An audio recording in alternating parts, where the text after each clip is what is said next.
अस्सलाम वालेकुम। Programme night addition में हम आपको खुशामदीद कहते हैं। नाजरीन, वज़ीर आला उस्मान बुज़दार से अपोजिशन नाला है और तहरीक इंसाफ के कई धड़े भी इस तब्दीली के लिए अब मुतहरिक नज़र आ रहे हैं। र्यूमर फैक्ट्री अफवाहें मार्केट में ला रही हैं कि वसीम अकरम प्लस को घर भेजा जा रहा है, फिर कप्तान को तरदीद करना पड़ती है। आखिर ऐसा क्यों है? क्या वज़ीर आला उस्मान बुज़दार को हटा देना चाहिए? और ये कि नए पाकिस्तान की नई काबीना में क्या फिर वाकई कोई तब्दीली होने जा रही है? इस पर प्रोग्राम के पहले हिस्से में बात होगी।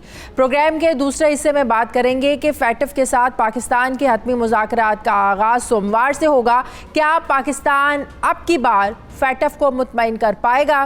प्रोग्राम के आखिरी हिस्से में आज इस्लामाबाद में होने वाले सैफ अफ्रीकी कॉन्फ्रेंस पर बात होगी, लेकिन हम पहले प्रोग्राम के हिस्से में बात करने जा रहे हैं कि वज़ीर आला उस्मान बुज़दार का आखिर ऐसा कौन सा कारनामा है जो वज़ीर आज़म इमरान खान को उनके खिलाफ एक्शन लेने से रोके हुए है।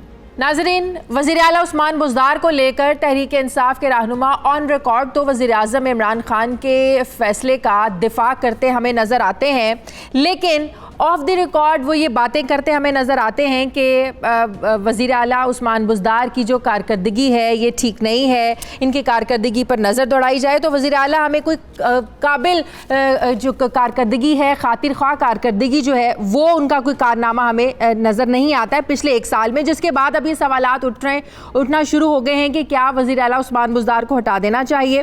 तहरीक इंसाफ ने इक़्तिदार में आने से पहले ये कहा था कि हम इंफ्रास्ट्रक्चर पर नहीं बल्कि इंसानों पर इन्वेस्ट करेंगे, लेकिन हम ये देखते हैं पिछले एक साल दौर में कि सेहत कार्ड के अलावा ना तो सेहत के शोबे में कोई तब्दीली आई है, ना ही पुलिस इस्लाहात हो पाई हैं, और ना ही यकसा तालीमी निज़ाम जिसका नारा तहरीक इंसाफ ने लगाया था वो तालीमी निज़ाम एक हो सका है, और ना ही आवाम को रोज़गार मिल सका है। लोग आज भी हस्पतालों में जो अद्वियात हैं उनके लिए तरसते हैं, आज भी लोग इंसाफ के लिए तरसते हैं। पुलिस कस्टडी में लोग जो हैं वो अपनी जानों से हाथ धो रहे हैं। इसके अलावा जो पंजाब हुकूमत है उस पर कोई खातिर खा एक्शन लेने में नाकाम हमें नज़र आती है। अभी भी पंजाब में करोड़ों बच्चे ऐसे हैं जो स्कूलों से बाहर हैं, जो स्कूलों में जा नहीं सकते हैं। इसके अलावा जो ऑरेंज ट्रेन का एक मंसूबा था जो मुस्लिम लीग नून के दौर में शुरू हुआ, इस हुकूमत ने कहा था कि उसको मुकम्मल किया जाएगा, वो भी ट्रेन नहीं चल सकी। फिर एक और अहम मसला, जनूबी पंजाब सूबा अलग बनाने की बात तहरीक इंसाफ करती रही है, इन्होंने भी ये नारा लगाया। ये सूबा बनना तो दूर की बात, वहाँ अभी तक जो सेक्रेटेरिएट बनाने का जो ख्वाब दिखाया था, जो लॉलीपॉप दिया था तहरीक इंसाफ की हुकूमत ने, वो सेक्रेटेरिएट भी अभी तक वहाँ पर कायम नहीं हो सका। फिर इंसानों पर इन्वेस्ट करना तो एक तरफ, वज़ीर आला पंजाब गुज़श्ता एक साल में कोई बड़ा काबिल ज़िक्र इंफ्रास्ट्रक्चर खड़ा करने में भी हमें देख रहे हैं कि कोई वो करने में भी नाकाम नज़र आते हैं, लेकिन फिर भी वज़ीर आज़म ये कहते हैं कि तहरीक इंसाफ की हुकूमत तक जो है उस्मान बुज़दार ही वज़ीर आला रहेंगे। आखिर ऐसा क्यों है? हमारा सवाल ये है कि आखिर उस्मान बुज़दार साहब ने ऐसा कौन सा कारनामा सर अंजाम दिया है जिस बुनियाद पर हमेशा से वज़ीर आज़म साहब उनकी तारीफ़ करते हैं और ये डटे हुए हैं इस बात पर कि जब तक तहरीक इंसाफ की हुकूमत है उस्मान बुज़दार ही वज़ीर आला रहेंगे। इस पर हम बात करने जा रहे हैं। मुस्लिम लीग नून के रहनुमा राना तनवीर हुसैन साहब ने हमें ज्वाइन किया है और तहरीक इंसाफ की रहनुमा कुछ ही देर में डॉक्टर यास्मीन राशिद साहिबा भी अगले सेगमेंट में हमारे साथ होंगी। अस्सलाम वालेकुम राना साहब, बहुत शुक्रिया आपने हमें ज्वाइन किया। राना साहब, बात यह है कि पिछले 5 सालों में और मौजूदा जो हुकूमत है इसका 1 साल गुजरा है, इसमें कोई ख़ास फ़र्क हमें नज़र नहीं आता है। इसका मतलब ये नहीं है कि मुस्लिम लीग नून ने अपने पिछले 5 साल दौर में कोई दूध और शहद की नहरें बहा दी, जो अब इस हुकूमत ने आके जो वजीफ़े जो आप लोगों ने लगाए थे वो बंद कर दिए। इसका ये मतलब नहीं है। बात ये है कि आप लोग ये समझते हैं कि इस हुकूमत का जो फोकस है वो सिर्फ एहतसाब तक इतना ज़्यादा महदूद रहा कि जो बाकी महकमों में कारकर्दगी दिखाना चाहिए थी, इस हुकूमत को काम करना चाहिए था सेहत में, तालीम में और मुख्तलिफ शोबों में, वो नहीं कर पाई। वजह यह कि सिर्फ एहतसाब एहतसाब और एहतसाब पर डटी हुई है ये हुकूमत। देखिए शाजिया, आपने मेरा ख्याल है खुद ही सारी बातें कर ली हैं और मेरा ख्याल है मुझे मज़ीद इस पर रोशनी क्या डालनी है। आपने जो परफॉर्मेंस PTI की 1 साल की है उस पर आपने बड़ी, चाहे वो फेडरल गवर्नमेंट में हो, मरकज़ में हो या सूबाई हुकूमत पंजाब की आपने बात की, उस पर मेरा ख्याल खासी तफसील से आपने रोशनी डाली है। जब कि आपने सेहत की बात की, तालीम की बात की, गवर्नेंस की बात की, ये सारे मामला अपनी जगह, लेकिन जो मरकज़ की बात है, अगर आप, मुझे समझ नहीं आती कि जब आप लोग बात करते हैं कि चीफ मिनिस्टर पंजाब जो है वो इतना डिलीवरेंस उसमें नहीं है, उसकी कोई कैपेसिटी नहीं है, उसका एक्सपीरियंस नहीं है, या वो डिलीवर नहीं कर पा रहा। लेकिन आप क्यों बोल रहे हैं कि अगर आप ऊपर से शुरू करें तो आप प्राइम मिनिस्टर से शुरू करें? तो आपने बीच में कुछ चीज़ें गुड़मुड़ की, मुझे वो थोड़ा सा ज़्यादा बातें एक के बाद दूसरी आ गई जहन में। क्या? तो प्राइम मिनिस्टर ने जो बातें की, जो वादे उसने किए, आपने कहा कि उसकी नीयत बड़ी सही है।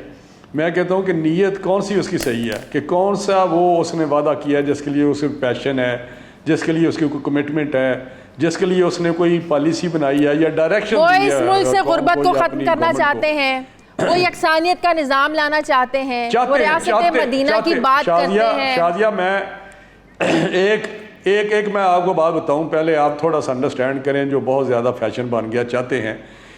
इमरान खान साहब से, मुझसे शायद आप 1000 गुना ज़्यादा ये चीज़ें अपने जहन में रखती हो। आप गुर्बत ख़त्म करना चाहते हो, आप आइडियलिज़म पे बिलीव करते हो, आप चाहते हो एजुकेशन में ये काम हो, आप चाहते हो कि हेल्थ में ये काम हो, आप चाहते हो कि सोशल सेक्टर में इस तरह इन्वेस्ट किया जाए, ह्यूमन रिसोर्स पे इस तरह उसको स्ट्रेंथन किया जाए, इन्वेस्ट किया जाए। लेकिन बात यह है कि आपके पास वो ऑफिस नहीं है। चाहने से एक बंदा चाहता है, उसके पास ऑफिस आ जाता है, फिर वो कर नहीं सकता। चाहने से नीयत मेरा ख्याल है करोड़ों लोगों की अच्छी होगी कि वो पाकिस्तान को तरक्की याफ्ता देखना चाहते हैं, यहाँ गुर्बत ख़त्म देखना चाहते हैं, यहाँ पाकिस्तान को आगे लेके जाना चाहते हैं, एशिया का टाइगर बनाना चाहते हैं।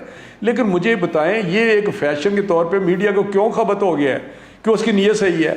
नीयत को किसी ने चाटना है। अगर उसने कौन सा यू टर्न नहीं लिया, कौन सा, आप अगर दूसरे लफ्ज़ों में बोलें तो कौन सा वादा है जो उसने अपने इलेक्शन का मंशूर में, अपने कैंपेन में या तकरीरों में किया, उससे वो हटा नहीं है। या उसने कौम से फ्रॉड नहीं किया, या उसने झूठ नहीं बोला, या उसने यू टर्न नहीं लिया।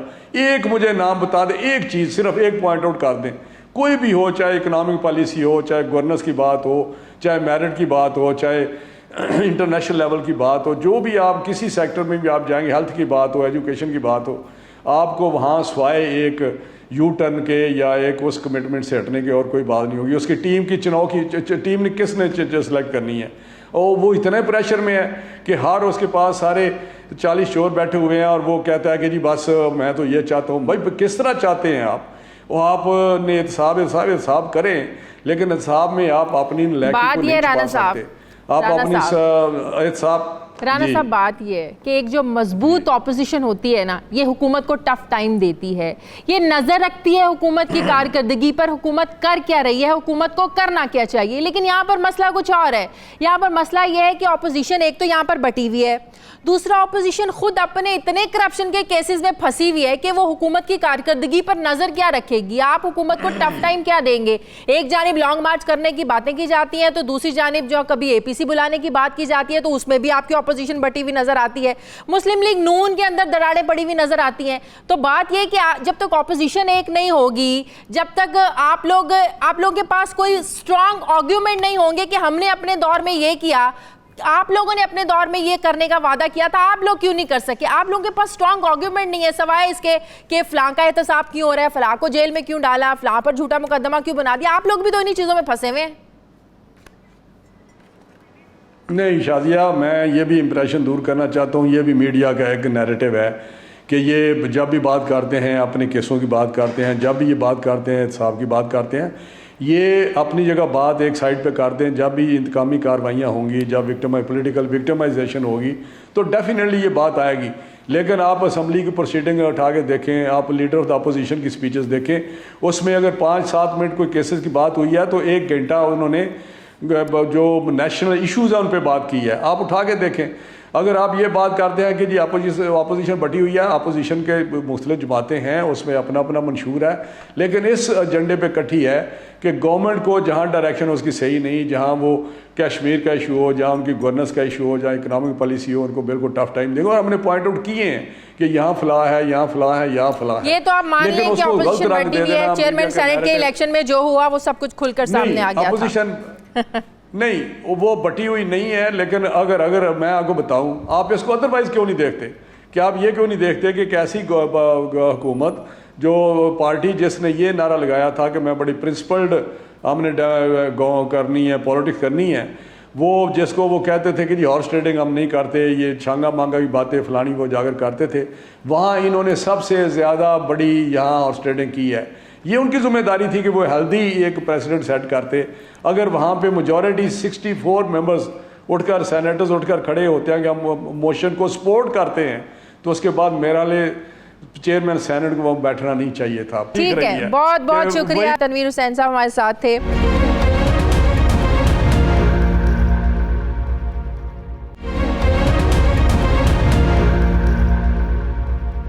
मुझे ज्वाइन किया है तहरीक इंसाफ की रहनुमा सूबाई वज़ीर सेहत डॉक्टर यास्मीन राशिद साहिबा ने। अस्सलाम वालेकुम, बहुत बहुत शुक्रिया डॉक्टर साहब आपका। डॉक्टर साहब, आप पहला साल ख़त्म हुआ, लेकिन ये लगता नहीं है कि वज़ीर आज़म अपनी ही हुकूमत की कारकर्दगी से खुश होना तो दूर की बात है, लगता है वो मुतमईन भी नहीं है। क्योंकि अगर मुतमईन होते तो वफाक में जो 27 वजारतों के सेक्रेटरीज़ को उन्होंने रेड लेटर जारी किए हैं वो ना होते।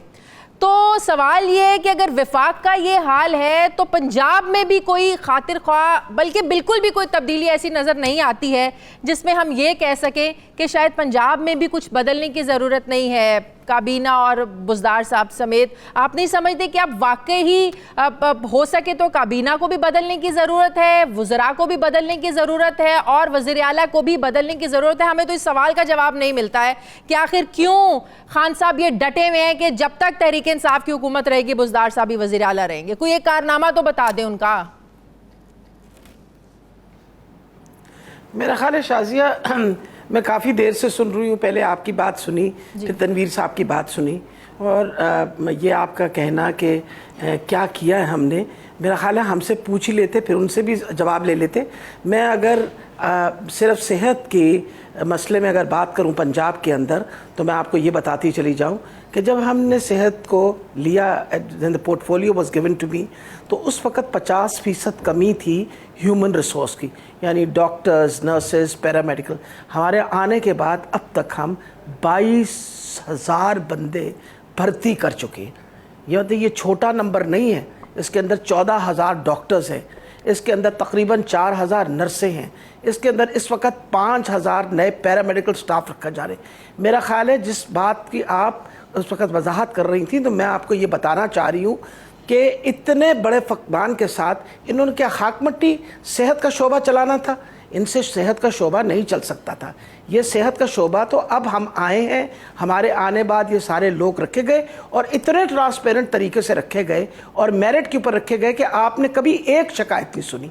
आपने कभी शिकायत सुनी है कि मेरिट तोड़ा गया? डॉक्टर साहिबा, कुछ दिन पहले मैं एक मेडिकल स्टोर पे गई, सुन लेना आप इतना काम गिनवा रही हैं तो मैं जरा सुन भी तो ले। कुछ दिन पहले मैं एक मेडिकल स्टोर पे गई तो वहाँ एक खातून झगड़ रही थी, दवाइयाँ ली, उसका बिल बना, तो उसने कहा कि इतना बिल क्यों बना दिया, मैं तो बड़े अरसे से ये जो इंजेक्शन थे ये 500 के 2 इंजेक्शन ले रही थी, अब तुमने मुझे एक इंजेक्शन दिया है। तो फिर वो उसको समझाना शुरू हो गया कि आप समझ जाएं कि तहरीक इंसाफ की हुकूमत है, ये दवाइयाँ महंगी हो गई हैं, मतलब कि 100% इजाफा।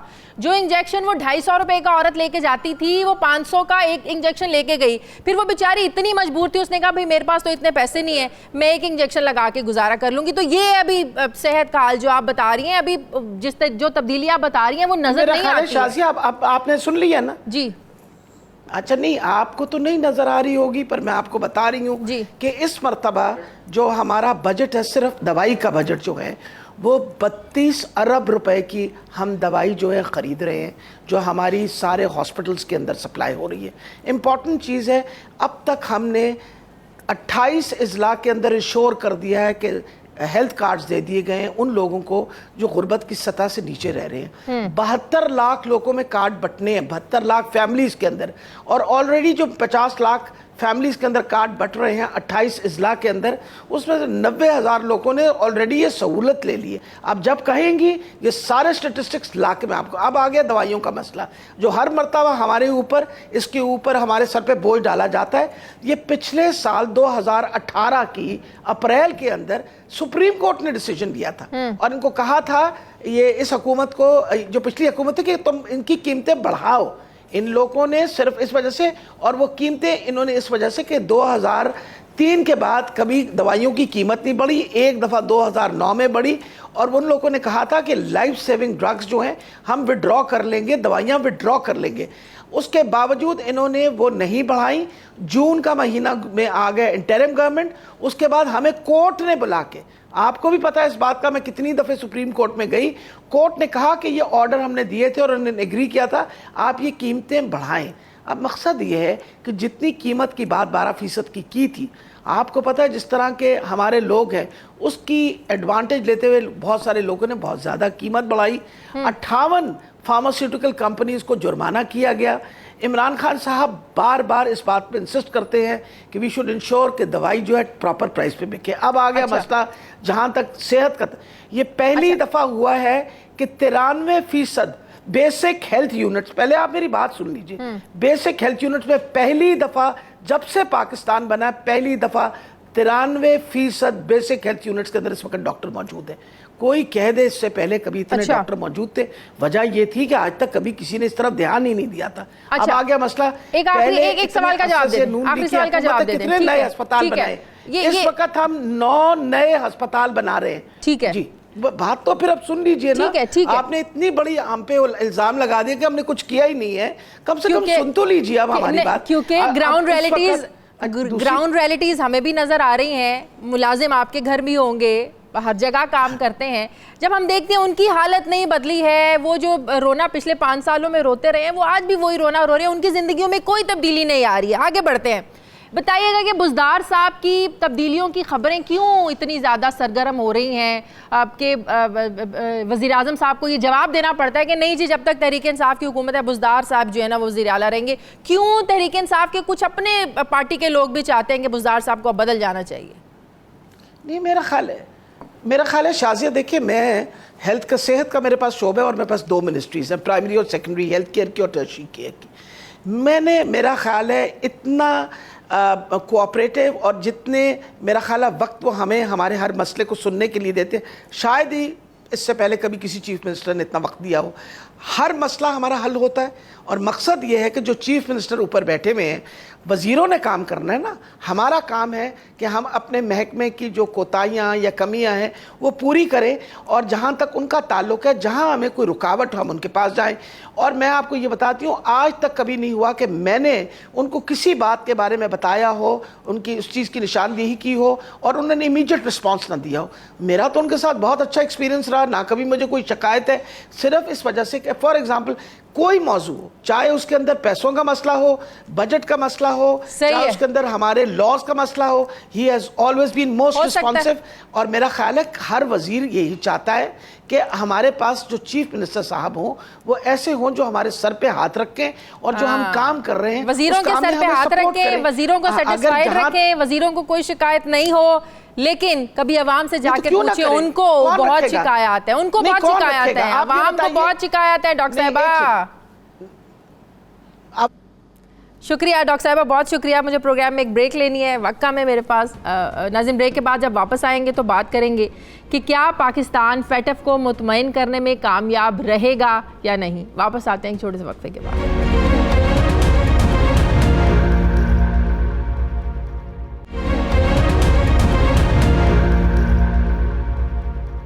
नाज़रीन, मनी लॉन्ड्रिंग और दहशतगर्दी की सरमायाकारी की रोकथाम के बैनुल-अक़वामी इदारे फाइनेंशियल एक्शन टास्क फोर्स के साथ पाकिस्तान के हतमी मुज़ाकरात 9 तारीख से बैंकॉक में शुरू होने जा रहे हैं। ये इजलास 9 से 13 सितंबर तक जारी रहेगा। इस इजलास में फेटफ पाकिस्तान से पूछे गए जो 125 सवालात हैं, इनके जवाब मांगेगा।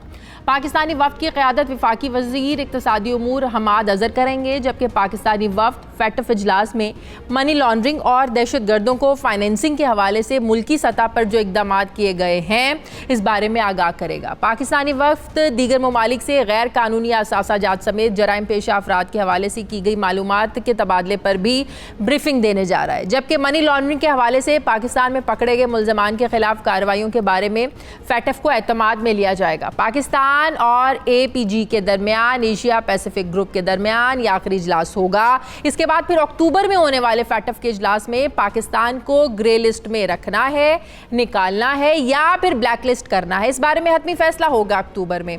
इससे पहले जून में होने वाले इजलास में FATF ने पाकिस्तान से डू मोर का मुतालिबा किया था और पाकिस्तान को ब्लैक ब्लैक लिस्ट होने से बचने के लिए ये अक्टूबर तक का वक्त दिया गया था। माहिरीन के मुताबिक पाकिस्तान का नाम अभी FATF की ग्रे लिस्ट में है और ग्रे लिस्ट में नाम होने की वजह से पाकिस्तान को सालाना 10 अरब डॉलर का नुकसान हो रहा है। सवाल ये है कि क्या पाकिस्तान इस इजलास में FATF को मुतमईन कर पाएगा, और अगर पाकिस्तान ऐसा नहीं कर पाता तो मुल्क की मईशत के लिए कितना बड़ा धचका होगा। इस पर मैं बात करने जा रही हूँ। माहिर मौशियात मुज़म्मिल असलम ने ज्वाइन किया। अस्सलाम वालेकुम, बहुत शुक्रिया मुज़म्मिल साहब आपका। मुज़म्मिल साहब, जो 9 तारीख से ये मुज़ाकरात शुरू हो रहे हैं बैंकॉक में, 10 नुकाती एजेंडा दिया था FATF ने पाकिस्तान को, जिसमें मनी लॉन्ड्रिंग के खिलाफ कार्रवाई, उस बारे में भी सवाल होने हैं। इसके अलावा इसके बारे में कानून साजी क्या की गई है और फिर इसमें मुलव्विस जो लोग हैं उनके खिलाफ क्या एक्शन लिए गए हैं। क्या आपकी बार पाकिस्तान FATF को सेटिस्फाई कर पाएगा? देखें शाजिया, मैं आपको एक छोटी सी चीज़ बता दूं कि जो जून में हमारा ऑस्ट्रेलिया कैमरा में इजलास हुआ था, जिसकी क़ियादत गवर्नर स्टेट बैंक ने की थी, वो जो है थोड़ा सा मिस रिपोर्ट हुआ था। मैं थोड़े से स्टेप्स बता देता हूं कि होता क्या है। ये जो APG है, ये 9 FATF के नीचे 9 ज़ेली इदारे होते हैं, 9 ज़ेली रीजन्स हैं। तो एशिया पैसिफिक ग्रुप का पाकिस्तान मेंबर था और उसमें जब पाकिस्तान गया था तो पाकिस्तान से पिछले साल अक्टूबर 2018 तक की पेशरफ्त उन्होंने देखी थी। अब ये बात हम सबको पता है कि ये हुकूमत जब आई और इसका प्रॉपर कंट्रोल इस साल 2019 में आया, तो वो इजलास के पहले दिन इंडिया ने पाकिस्तान के खिलाफ जो काफ़ी जहर जो है मेंबर ममालिक के कान में घोल दिया और बताया कि जी पाकिस्तान ने कोई पेशरफ्त की नहीं। तो पहले दिन, ये मैं आपको अंदरूनी कहानी बता रहा हूँ वहाँ की। तो पहले दिन पाकिस्तान को काफ़ी जिसे कहते हैं रुसवाई हुई उस दिन। तो अगले दिन उसके 2 दिन का सेशन होता था। तो पहले दिन ये हुआ, जिन मेंबर्स ने इंडिया के साथ दिया वो 5-6 मेंबर ममालिक थे। अगले दिन मौका मिलता है कि आप बायलैटरली हर मेंबर ममालिक से मिलें और उनको बताएं कि आपने क्या पेशरफ किया है। तो पाकिस्तान का वफ्द हर एक से बायलैटरली मिला। लेकिन मुज़म्मिल साहब, जवाब तो हमें अपनी कारकर्दगी से देना है ना, जवाब तो हमें अपने इक़दामात से देना है। इसका मतलब यह है कि इक़दामात की कोई हैसियत नहीं है। लॉबिंग, जो कोई मुल्क किसी के खिलाफ लॉबी करता है वो काम कर जाती है, या अगर हमने कोई मुस्बत इक़दामात किए उनकी कोई वैल्यू नहीं रहेगी, कोई वक़्त नहीं रहेगी? नहीं, मैं इसी बात पे आ रहा हूं। तो जब अगले दिन हमने उन्हें बताया कि हम FATF के पास हमारा जो केस है 30 जून तक के इकदामात गए हैं और हमने ये इकदामात किए हैं, तो उसके अगले दिन प्लेनरी सेशन हुआ जिसमें सारे मेंबर्स बैठ के वोटिंग करते हैं। तो उस दिन वो जो ममालिक एक दिन पहले इंडिया के साथ थे, इंडिया आइसोलेट हो गया था और अकेला रह गया था। लेकिन प्रॉब्लम यह है कि उन्होंने हमें इनहांस लिस्ट में डाल दिया था, यानी कि APG की जो ज्यादा से ज्यादा ताकत है आपको वो ग्रे लिस्ट कर सकता है। और पाकिस्तान, एक सबको पता है कि ग्रे लिस्ट में अभी से नहीं 1 साल से है, पाकिस्तान 1.25 साल से है। अब ये सेशन है जो जिसकी हमात वो करेंगे, ये सेशन में जून 19 तक के इकदामात को देखा जाएगा। अब आपने देखा होगा कल की अखबार में स्टेट बैंक ने तकरीबन 89 करोड़ रुपए की सिर्फ बैंकों को पेनल्टियां लगाई हैं 10 से 15। इसके अलावा जो है मनी लॉन्ड्रिंग के भी बहुत सारे इकदामात किए हैं। तीसरी चीज हमने आपको देखा होगा कि मदरसा वगैरह ये वो क्लैम्प डाउन, फिर हाफिज सईद वाले मामले में। मुज़म्मिल साहब, मुझे इस सवाल का जरा जवाब दे दें। मनी लॉन्ड्रिंग के हवाले से तो मुल्क में इस वक्त बहुत से केसेस चल रहे हैं, फैसला अभी तक किसी का नहीं हुआ है। FATF का जो 10 नुकाती एजेंडा है, जो सवालात है, उसमें मनी लॉन्ड्रिंग में मुलव्विस अफराद के खिलाफ कार्रवाइयां क्या हुई, क्या एक्शन हुए, ये भी सवालात शामिल है, इसके भी हमें जवाब देने हैं। लेकिन क्या इसके लिए ये जरूरी है कि हमें ये भी बताना है कि किस केस का क्या नतीजा निकला, कितनी हमने रिकवरिंग की, कितना पैसा हमने वापस लिया, ये भी जवाब देना जरूरी है? जो केसेस चल रहे हैं इतना ही इनफ है उनको सेटिस्फाई करना भाई कि हमने लोगों को पकड़ा है? अभी तहकीकात चल रही हैं। नहीं, उन्होंने अगर आप देखें तो SCCP और स्टेट बैंक ने पेनल्टीज लगाना शुरू कर दी हैं और उसके अलावा जो एडमिनिस्ट्रेटिव मेजर्स लिए हैं, स्मगलिंग की रोकथाम, कस्टम के लेवल पे, ये काफी कुछ, और डिफरेंट ममालिक के साथ जो डाटा शेयर करना शुरू किया है। जैसे आपको अंदाजा होगा कि दुबई से, दुनिया से हमने जो हमारी इलीगल प्रॉपर्टीज लोगों ने बनाई भी थी उसका डाटा, तो उसकी बेसिस पे जो पाकिस्तान का वफ्द है वो बहुत ज्यादा कंफर्टेबल है और वो ये समझता है कि जो इंडिया हमें आइसोलेट कर रहा था हमने उस पर नेले पे दैला रख दिया है।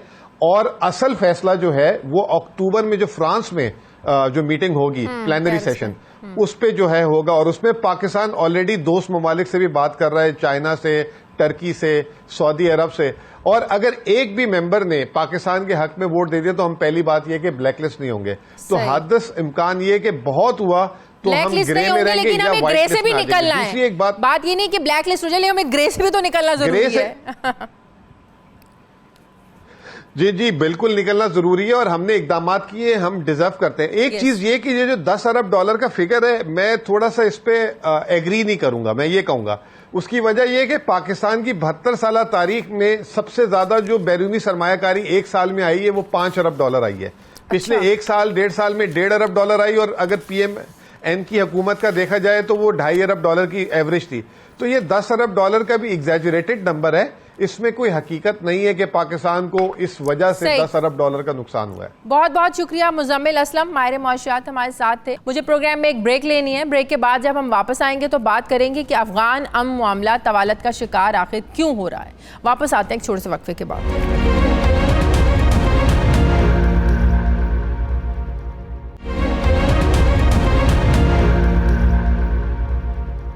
नाज़रीन, खित्ते में अमन की कोशिशों को लेकर पाकिस्तान हमेशा से ही सफ़े अव्वल में नज़र आया है और इन्हीं कोशिशों के नतीजे में सैफरीकी मुज़ाकरात का आज तीसरा दौर पाकिस्तान में हुआ। सैफरीकी मुज़ाकरात में अफगानिस्तान और चाइना के वज़राए ख़ारजा ने शिरकत की और इससे पहले पहला दौर चीन और दूसरा दौर अफगानिस्तान में हुआ था। सैफरीकी मुज़ाकरात का असल महवर इस खित्ते में अमन के क़याम के लिए मुश्तरका जो कोशिशें हैं उनको जारी रखना है। ये सैफरीकी कॉन्फ्रेंस एक ऐसे वक्त में हुई है जब अमरीका और अफगान तालिबान के दरमियान अमन मुआहिदा अपने आखिरी मराहिल में दाखिल हो चुका है, लेकिन इसमें होने वाला तातुल दिन ब दिन जो है अवामी हलकों में ये तशवीश पैदा कर रहा है कि खबरें ये आ रही हैं कि मुजवज़ा अमन मुआहिदे में अफगान हुकूमत और जंग के खात्मे की कोई गारंटी नहीं है और अमरीकी वज़ीर ख़ारजा ने इस पर दस्तखत करने से भी इनकार कर दिया है। जबकि अमरीकी जरीदे के मुताबिक तालिबान का ये इसरार है कि अफ़गानिस्तान की इस्लामी खिलाफत नाम के साथ मुआहिदा किया जाए।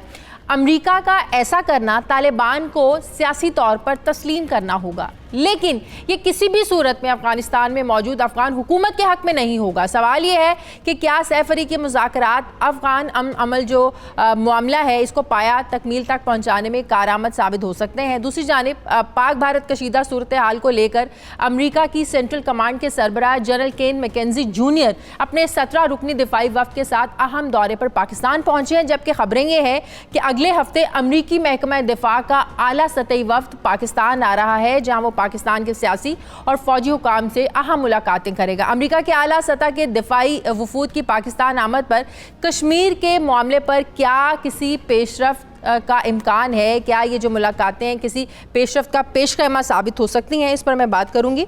माहिर अफ़गान उमून रहीमुल्लाह यूसुफज़ई साहब ने हमें ज्वाइन किया। अस्सलाम वालेकुम, बहुत बहुत शुक्रिया। रहीमुल्लाह साहब, बड़ी गहरी नज़र है आपकी अफ़गान तालिबान मुज़ाकरात इस सारे रीजन पर, इस मामलात पर। रहीमुल्लाह साहब ये बताइएगा, एक तरफ मुज़ाकरात हो रहे हैं, तालिबान और अमरीका दोनों जानिब से कहा जा रहा है कि हतमी मराहिल में दाखिल हो गए हैं, बस दस्तखत होना बाकी हैं। उधर से अमरीकी वज़ीर ख़ारजा ने कहा है कि वो दस्तखत नहीं करेंगे, उन्होंने इनकार कर दिया है। इस्लामाबाद में सैफरीकी मुज़ाकरात भी होते हैं जिनका एजेंडा है सियासी ताल्लुकात, जो अफ़गान अमल है, पीस प्रोसेस है, इसको पाया तकमील तक पहुंचाना है। लेकिन इस सब के साथ साथ हमने देखा कि पिछले कुछ दिनों में 2 हमले हो चुके हैं काबुल में। एक तरफ मुज़ाकरात और ऐसे हमले जिनकी जिम्मेदारी भी तालिबान कबूल करते हैं, तो ये तालिबान किस किस्म का मैसेज देने की कोशिश कर रहे हैं अमेरिका को? कोई बार्गेन करना चाह रहे हैं, मुतालिबात मनवाना चाह रहे हैं? ये ऐसा तो नहीं हो सकता कि हमले भी होते रहे और जो पीस प्रोसेस है वो भी चलता रहे। देखिए, आपने कई सवालात कर दिए हैं। ये जो आखिरी बात आपने की है कि तालिबान के हमले भी जारी हैं, कुंदूज के ऊपर हमला किया, पुल खुमरी के शहर के ऊपर हमला किया और काबुल में बम धमाके किए, खुदकुश हमले किए। तो अगर आपको याद होगा, सदर ट्रंप ने अपने एक हालिया इंटरव्यू में कहा था कि अमन मुआहिदा होने के बाद भी वो चाहेंगे कि तकरीबन 8,600 अमरीकी फौजी अफगानिस्तान में रहें। बिल्कुल।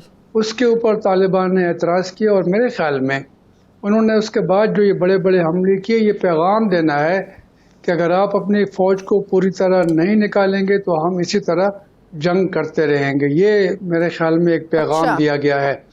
और फिर अपनी फ़ौजी ताकत भी दिखाना मकसूद है कि हमारे पास फौजी ताकत है, हम बातचीत कर रहे हैं, लेकिन हमारी फौजी तैयारी भी जारी है।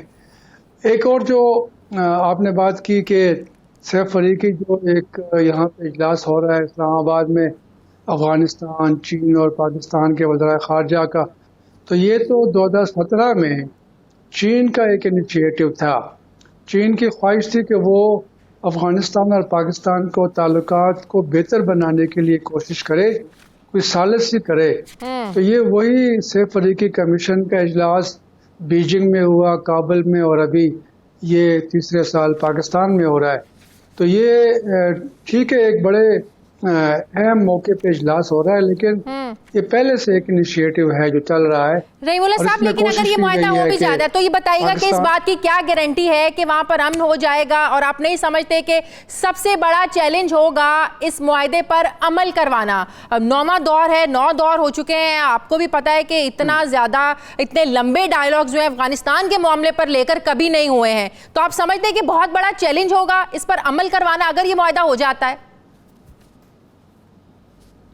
देखें, यकीनन अगर ये मुज़ाकरात शुरू करना एक बहुत मुश्किल काम था, और ये 18 साल की जंग के बाद इस तरह के मुज़ाकरात हुए, और पिछले साल जुलाई में बातचीत शुरू हुई। अभी कहीं जाकर कह रहे हैं कि बस अमन मुआहदा होने वाला है।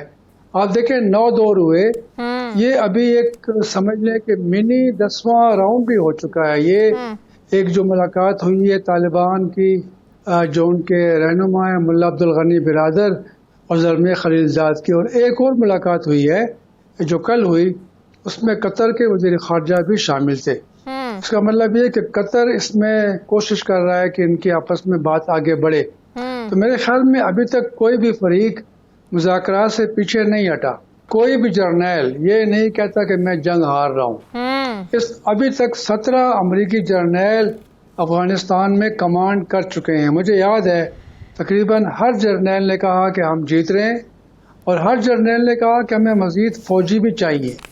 तो मेरे ख्याल में ये कोई नई बात नहीं है, और जो उनकी जो पेंटागन है वो कहेंगे कि हमें कम से कम दहशतगर्दी के खिलाफ काउंटर टेररिज्म एक फोर्स अफगानिस्तान में रखनी चाहिए। तो ये मसले रहेंगे, और अफगान हुकूमत, ज़ाहिर है अफगान हुकूमत मुज़ाकरात में शामिल नहीं थी, सही, उनको उसके ऊपर बड़ा गुस्सा है, बड़ा गिला है। उन्होंने तहफ़्फ़ुज़ात का इज़हार भी किया और कहा है कि हमें एतमाद किया जाए। बिल्कुल, बहुत बहुत शुक्रिया। रहीमुल्लाह यूसुफजई साहब हमारे साथ थे। साबिक सफ़ीर शाहिद अमीन साहब ने हमें ज्वाइन किया। अस्सलाम वालेकुम, बहुत शुक्रिया शाहिद अमीन साहब। शाहिद अमीन साहब, आज जो सैफ फरीकी कॉन्फ्रेंस हुई है इस्लामाबाद में, ज़ाहिर है इसका मकसद है कि इस रीजन में, इस खित्ते में अमन को कायम किया जाए, लेकिन आज की इस कॉन्फ्रेंस में कश्मीर का कहीं पर जिक्र नहीं हुआ। आप नहीं समझते कि ज़ाहिर है कश्मीर के बगैर तो इस खित्ते में कहीं अमन कायम हो नहीं सकता? कहीं से भी कश्मीर के हवाले से कोई आवाज़ नहीं उठी आज। ये तो सैफ फरीकी डायलॉग अफगानिस्तान के बारे में है जी। ये एक सिस्टम बनाया गया था से 3 साल पहले 2017 में चाइना में इसकी मीटिंग हुई, फिर 2018 में अफगानिस्तान में, अब पाकिस्तान में हुई है। तो ये सारा का सारा डिस्कशन अफगानिस्तान के बारे में है। तो मैं नहीं समझता कि इसमें कश्मीर के मसले का इसमें कोई बराह रास्त कोई ताल्लुक है। अब यकीनन हमारे वज़ीर ख़ारजा ने जिक्र किया होगा, लेकिन मकसद इसका यही था कि अफगानिस्तान में जो अमन के प्रोसेस है उसको तक़वियत दी जाए, और इसके अलावा जो बाहिमी ताउन हो सकता है और इक़्तिसादी ताल्लुकात होते हैं उनको फ़रोग़ दिया जाए। हमारे नुक़्ते नज़र से इसकी अहमियत ये थी कि अफ़गानिस्तान में जो मौजूदा हुकूमत है वो बारहा पाकिस्तान के बारे में बड़े अंदेशे और अपने इल्ज़ामात लगाती रही है, और एक लिहाज से दोनों मुल्कों के दरमियान बिल्कुल समझ सकते हैं कि एतमाद का फुक़दान है। तो ये वाला जो डायलॉग है उससे ये मौका मिलता है कि अफ़गानिस्तान को समझाया जाए कि हम तो पूरी तरीके से ताउन कर रहे हैं अफगानिस्तान में अमन लाने के लिए, और अगर आपकी कोई शिकायत है तो हमको बताएं तो हम उनको दूर करेंगे। तो मेरे ख्याल में जो बयान आया है तीनों तरफ से, और बाद में जो अफगान वजीर खारजा ने कहा है, इत्मीनान का इजहार किया है, उससे हमें यकीनन थोड़ा सा सेटिस्फेक्शन है कि ये जो आज का दौर था ये कामयाब रहा है, और हम वाकई मुखलिस हैं। हम चाहते हैं कि अफगानिस्तान में अमन आए, हमारे अपने हक में है। और इस सिलसिले में तालिबान को मुज़ाकरात की टेबल पे लाने में पाकिस्तान का बहुत बड़ा रोल है, जिसकी अमेरिका में कदर है और जगह कदर है। लेकिन शाहिद अमीन साहब, एक तरफ हमले हो रहे हैं जिनकी जिम्मेदारियां भी तालिबान कबूल कर रहे हैं, और दूसरी तरफ ये आस उम्मीद भी लगाए बैठे हैं सबके जो मुज़ाकरात हैं वो शायद कामयाब हो जाएं, पीस प्रोसेस जो है वो शायद हतमी मराहिल में दाखिल हो जाए। ये दोनों तरफ से दावे भी किए जा रहे हैं, तो ये दोनों चीजें साथ साथ चल सकती हैं? जी जी बिल्कुल। ये आमतौर पे हमने देखा है कि जब जंगबंदी होने वाली होती है उससे पहले फरीकैन की कोशिश होती है कि ऑन दी बैटलफील्ड जितने भी गेंस हासिल कर सकें वो कर लें, तो वो अपनी गोया फौजी ताकत को मुसल्लत करना चाहते हैं कि जब ये अमेरिका के साथ एग्रीमेंट हो तो उनको जितनी भी बैटलफील्ड में कामयाबी हो सकती है वो हासिल हो जाए। तो ये चीज़ अनयूजुअल नहीं है, और भी दुनिया में मिसालें इसकी हैं। लेकिन देखिए असल चीज़ ये है कि कोई बामानी वहां पे कोई हल निकलना चाहिए, पार्शल हल नहीं निकलना चाहिए कि अमेरिकन फौजें चली गई लेकिन मसला वहीं का वहीं रहा, सिविल वॉर का एक नया दौर शुरू हो गया, पाकिस्तान जो है फिर भी मुलव्वस हो जाएगा, वहां के रेफ्यूजीज यहाँ आने लगेंगे, इल्जामात का सिलसिला हो जाएगा। इसलिए हमारे लिए बहुत जरूरी है कि तालिबान और काबुल गवर्नमेंट के दरमियान भी कोई सियासी समझौता होना चाहिए। सही, बहुत बहुत शुक्रिया। शाहिद अमीन साहब हमारे साथ है, जनरल एजाज अवान साहब डिफेंस एनालिस्ट, उन्होंने ज्वाइन किया, बहुत शुक्रिया। अस्सलाम वालेकुम जनरल साहब। जनरल साहब, आइंदा हफ्ते अमरीकी दिफाई वफ्द भी पाकिस्तान आ रहा है, ऐसे हालात में जब अफगान पीस प्रोसेस आगे बढ़ रहा है, दोनों तरफ से दावे भी किए जा रहे हैं कि हतमी मराहिल में दाखिल हो रहा है, तो कितना अहम है अमरीकी दिफाई वफ्द का पाकिस्तान का ये दौरा? Shazia, thank you very much. देखिए, अमेरिका के वफ्द का आना यकीनन बहुत अहमियत का हामिल है, क्योंकि ये इस वक्त वहां पे एक ऐसी सूरत हाल बन गई है अफगानिस्तान में जहां ट्रस्ट डिफिसिट है तालिबान के दरमियान, वहां की हुकूमत के दरमियान और खुद जो अमेरिकन गवर्नमेंट है उनके इरादों के दरमियान एक ट्रस्ट डिफिसिट कायम हो गया है। तालिबान समझते हैं कि वो पूरी तरह निकलने का इरादा नहीं रखते और कुछ फौजें यहां छोड़ के जाना चाहते हैं।